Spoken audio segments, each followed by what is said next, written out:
अस्सलाम वालेकुम, मैं हूं कामरान खान। पाकिस्तान मुस्लिम लीग नून और पाकिस्तान पीपल्स पार्टी के दरमियान आज़ाद कश्मीर का इलेक्शन अब एक नया सियासी अखाड़ा बन चुका है, जहां इख्तिदार के हुसूल के लिए दोनों पाकिस्तान की बड़ी सियासी जमातें एक जंग लड़ती नजर आ रही हैं। वैसे तो 4.5 साल से विफाक के एक दूसरे के साथ इत्तेहाद है, दोनों इत्तेहादी हैं, मगर अब वो एक दूसरे पर धांधली, मैंडेट चोरी और सियासी इंतकाम जैसे इल्जामात लगा रहे हैं। तारीख अपने आप को एक बार फिर दोहरा रही है। जलसों, प्रेस कॉन्फ्रेंसेस में एक दूसरे को कारकर्दगी के ताने दिए जाते हैं, लेकिन कश्मीर की मौजूदा सूरत हाल पर किसी जमात की तवज्जो नहीं। पीपल्स पार्टी के चेयरमैन बिलावल भुट्टो जरदारी नून लीग हुकूमत को नस्ल दर नस्ल धांधली की पैदावार करार दे रहे हैं। आज उन्होंने वजीर आज़म शहबाज शरीफ को मुखातिब करते हुए कहा, अवाम आपकी हुकूमत की कारकर्दगी से नफरत करते हैं और आप फॉर्म 47 की पैदावार हैं।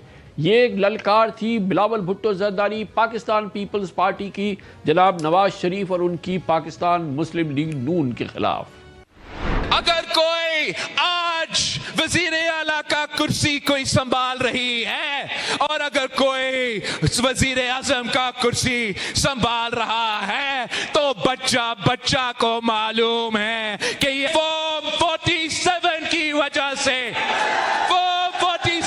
वजह से बैठे हैं। उनका नाकाम नालायक तरीन वफाकी हुकूमत में परफॉर्मेंस की वजह से जो अवाम उनसे नफरत करते हैं, गाली देते हैं, तो वो आपसे वोट नहीं मांग रहे, वो आप पे हक पे डाका मारना चाहते हैं, आपके वोट पे डाका मारना चाहते हैं। ये खूनी लीग, ये नून लीग जो हुकूक खाते हैं, वो किस मुंह से इनकार कर सकते हैं कि धांधली नहीं करते। ये नस्ल दर नस्ल धांधली करते आ रहे हैं। ये वो वफाकी हुकूमत है, ये वो पाकिस्तान का नियाज सियासी निज़ाम है जिसको एक जानिब सदर आसिफ अली जरदारी लीड कर रहे हैं, एक हुकूमत है, और एक जानिब वज़ीर आज़म शहबाज शरीफ लीड कर रहे हैं, और गुफ्तगू और बयान और इल्ज़ामात का आपने अंदाज़ा लगाया। दूसरी जानिब वज़ीर आला पंजाब मोहतरमा मरियम नवाज बिलावल भुट्टो को रोने धोने के बजाय शिकस्त तस्लीम करने का मशवरा दे रही हैं। इसी माहौल के दौरान आज़ाद कश्मीर एक अलग कशमकश शिकार है, जहां जॉइंट अवामी एक्शन कमेटी की तहरीक पर तशद्दुद रुख इख्तियार कर चुकी है। ताहम वहाँ हुकूमत की दावेदार सियासी जमातें महज एक दूसरे को ललकारने में मसरूफ हैं। आज़ाद कश्मीर के पहले मरहले में पीर को होने वाले इलेक्शन में पाकिस्तान मुस्लिम लीग ने पासा पलट दिया और 13 में से 9 सीटें जीतकर क्लीन स्वीप किया, जबकि पीपल्स पार्टी के हिस्से में सिर्फ 4 सीट्स आईं। नून लीग की इस कामयाबी पर पाकिस्तान पीपल्स पार्टी बिफरी हुई है। बिलावल भुट्टो जरदारी इल्जाम लगाते हैं कि रियासत के लिए कौमी मफाद से ज्यादा अहम नून लीग का मफाद है। जवाब में मरियम नवाज कहती हैं कि पीपल्स पार्टी ने गिलगित बल्तिस्तान में इलेक्शन जीते तो ठीक था, आजाद कश्मीर में शिकस्त हुई तो धांधली नजर आ रही है। रियासत पाकिस्तान ने यह फैसला करना कि क्या हमारे लिए कौमी मफाद ज्यादा अहम है या नून लीग का मफाद ज्यादा अहम है। लग ऐसे रहा है कि रियासत का हर फैसला कौमी मफाद को तरजीह देने के बजाय नून लीग को मफाद को तरजीह दे रहे हैं। हम कौमी मफाद पे रियासत पाकिस्तान के साथ खड़े हैं, नून लीग के मफाद में हम किसी के साथ खड़े होने के लिए तैयार नहीं। रियासत पाकिस्तान से मुतालबा करता हूं कि आंखें खोले, नून लीग के मुफाद के नाम पे पाकिस्तान का क्या हशर हुआ। नून लीग का मुफाद के नाम पे आप कश्मीर के साथ कर क्या रहे हो। ये आजाद कश्मीर है, हम कभी भी इसको मकबूजा कश्मीर नहीं बनने देंगे। हम खामोश होके ये तमाशा नहीं देख सकते। बिलावल भुट्टो जरदारी साहब ने स्टेटमेंट दी कि रियासत ने फैसला कर लिया कि मुस्लिम लीग नून जीतेगी। बिलावल भुट्टो साहब, मैं आपको ये समझाना चाहती हूँ, ये बताना चाहती हूँ कि इलेक्शन का फैसला रियासत नहीं करती, इलेक्शन का फैसला अवाम करते हैं। और आपको जीबी में अवाम ने आपके हक में फैसला किया, मुस्लिम लीग नून ने बहुत फराख दिली के साथ और खुश होकर आपकी कामयाबी को एक्नॉलेज किया। प्राइम मिनिस्टर ऑफ पाकिस्तान ने आपको मुबारकबाद दी और आपको हुकूमत बनाने की दावत दी। गिलगित बल्तिस्तान के इलेक्शन में आप जीत गए, वहाँ धांधली नहीं। एजेके का इलेक्शन आप बुरी तरह हारे, तो वहाँ पर आपने धांधली का इल्जाम लगाया। मुस्लिम लीग नून पर धांधली का इल्जाम लगाते हुए बिलावल भुट्टो ने कहा कि धांधली की कहानी आज से शुरू नहीं हुई, मगर हर बार वो कौमी मफाद में खामोश रहे। जवाब में मरियम नवाज ने कहा कि 17 साल से सिंध में मुसलसल हुकूमत के बावजूद बिलावल भुट्टो जरदारी के पास ना बताने को कुछ है, ना दिखाने को कुछ है। क्या आप समझते हो कि तमाम सियासी जमातें बेवकूफ है? क्या आप समझते हो कि कश्मीर के आवाम अंधे हैं? उनको नहीं पता कि आप इनके साथ क्या करना चाहते हो। इनको मालूम है, उनको पता है, वो देख रहे हैं कि आप कश्मीर के साथ क्या कर रहे हैं। ये धांधली का कहानी आज से शुरू नहीं हुआ। ये कौमी मफाद को पीछे धकेल के नून लीग के मफाद को तरजीह देना आज से शुरू नहीं हुआ। मैं कहां से ये कहानी शुरू करवा दूं? अगर मैं पिछले इलेक्शन से बात करवा दूं या उससे पहले बात करवा दूं तो शायद बात दूर तक चली जाएगी। सियासी बयानबाजी पे टाइम गुजारने से, रोने धोने से बात नहीं बनती। आज की अवाम बहुत बाशऊर हो चुकी है। अगर आपने आज वोट लेना है तो आप रो धो नहीं सकते। आपके पास सिंध के बारे में 17 साल की मुसलसल हुकूमत के बावजूद आपके पास बताने के लिए कुछ नहीं था। आप अपनी तवज्जो जो है वो सिंध को बेहतर करने में जरूर मरकूज करें। आप सिंध की सड़कों को बेहतर करें। सिंध से जो भी पंजाब आता है, कराची से जो पंजाब आता है, सब एक ही बात करते हैं कि हमें भी पंजाब जैसा सिंध चाहिए, हमें भी लाहौर जैसा कराची चाहिए। आप अपने सूबे की कारकर्दगी पर, अपनी कारकर्दगी पर गौर करें। आप अपनी खुद एहतसाबी करें और ये देखें कि आवाम ने आपको वोट क्यों नहीं दिया, आपकी बात क्यों नहीं सुनी। जिनके अपने सूबों की सड़कें टूटी हुई हैं वो आज़ाद कश्मीर की सड़कें कैसे बनाएं? आपकी 17 साल की हुकूमत के बावजूद आप एक दफ़ा ये नहीं कह सके कि हम AJK को सिंध बनाएं या हम मुजफ्फराबाद को कराची जैसा बनाएंगे।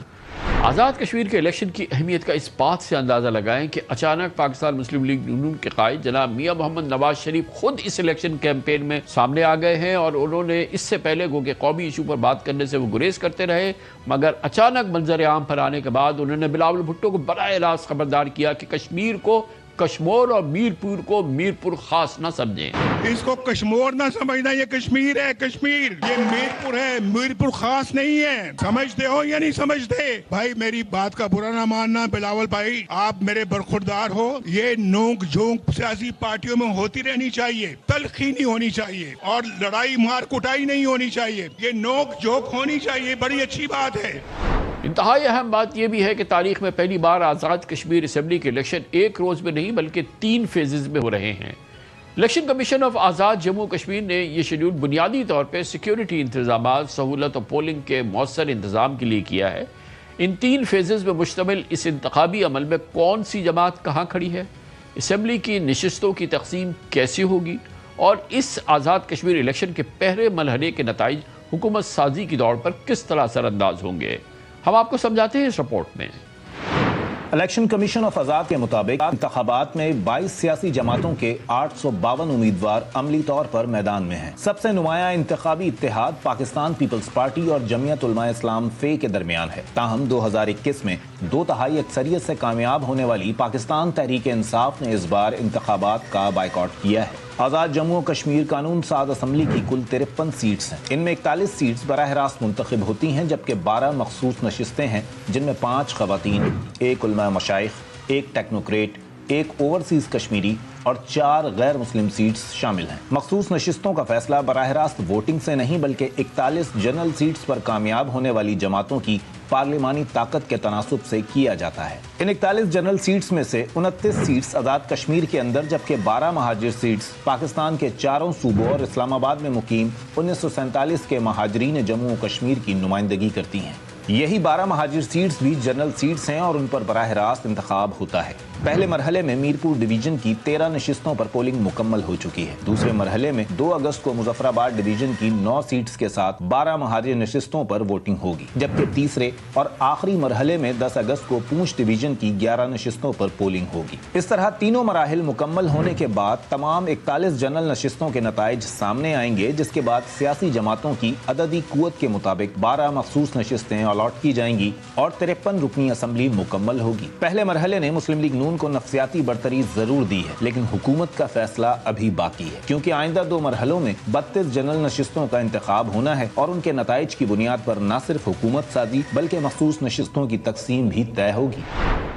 आज़ाद कश्मीर के इलेक्शंस ऐसे वक्त हो रहे हैं जब वहाँ कई हफ्तों से सियासी कशीदगी और बदअमनी है। 2023 में महंगी बिजली, सब्सिडाइज आटे की फराहमी जैसे 38 मुतालबात से शुरू होने वाली تحریک اب سیاسی تصادم میں تبدیل ہو چکی ہے اور اس تحریک کی قیادت کرنے والی جوائنٹ عوامی ایکشن کمیٹی کا اس وقت سب سے بڑا مطالبہ پاکستان میں مقیم مہاجرین جموں و کشمیر کے لیے مختص 12 سیٹوں کا خاتمہ ہے، جو 7 جون کو آزاد کشمیر کے سپریم کورٹ کے اس فیصلے کے بعد شدت اختیار کیا گیا جس میں ان مہاجر نشستوں کو آئینی قرار دے دیا گیا۔ حکومت کا دعویٰ ہے کہ جوائنٹ عوامی ایکشن کمیٹی کے 38 میں سے 37 مطالبات منظور ہو چکے ہیں اور صرف مہاجرین کی 12 اسمبلیز کے نشستوں کا معاملہ کس کانسٹیٹیوشنل کمپلیکیشن کے باعث باقی ہے۔ 27 جولائی کو پہلے مرحلے کے انتخابات کے بعد آزاد کشمیر کے کئی علاقوں میں پرتشدد جھڑپیں اور احتجاج میں حکومت اور مظاہرین دونوں کی جانب سے ہلاکتوں کے دعوے سامنے آئے ہیں۔ پچھلے 2 دن سے راولا کوٹ میں عوامی ایکشن کا لانگ مارچ اور میرپور میں ہڑتال جاری ہے، مگر بگڑتے حالات پر سخت تشویش برقرار ہے۔ پیپلز پارٹی کے چیئرمین بلاول بھٹو زرداری نے ان تمام پس منظر میں دھاندلی کے الزامات کے ساتھ حکومت اور مظاہرین نے جموں و کشمیر میں جاری کشیدگی کے حل کے لیے ٹروتھ اینڈ ریکنسیلیشن کمیشن کے قیام کا مطالبہ کیا ہے۔ میرے پاس طریقہ ہے، احتجاج بھی ختم کرے، حالات بھی بہتر کرے، آگے کا راستہ طے کرنے کے لیے، سزا اور جزا کا فورم اسٹیبلش کرنے کے لیے، امن قائم کرنے کے لیے، اور ایسے راستہ کہ ریاست کو ایک قدم بھی پیچھے نہیں ہٹنا پڑتا، ایک بھی ان کا مطالبہ نہیں ماننا پڑتا، صرف اتنا کرنا پڑتا کہ سچ اور مفاہمت کا کمیشن فارم کرتے، اس سچ اور مفاہمت کو کمیشن کو ذمہ داری دیتے کہ جو سچ ہے وہ ہمیں بتا دے، جو جھوٹ ہے ہمیں بتا دے۔ یہ کمیشن مجھے بتائے گا کہ کس نے قتل کیا، کون گناہگار ہے، کون انصاف ہے۔ یہ کمیشن ہمیں بتائے گا کہ کون کس کا ایجنٹ ہے، کیا کس کا مقصد ہے۔ یہ مسئلہ کوئی سڑک پہ حل نہیں ہوگا۔ بہت ہی سینسیٹیو ماحول ہے، بہت ہی حساس سیاسی کیفیت ہے، پاکستان کی قومی سلامتی سے جڑے معاملات ہیں۔ ان تمام موضوعات پہ بات کرنے کے لیے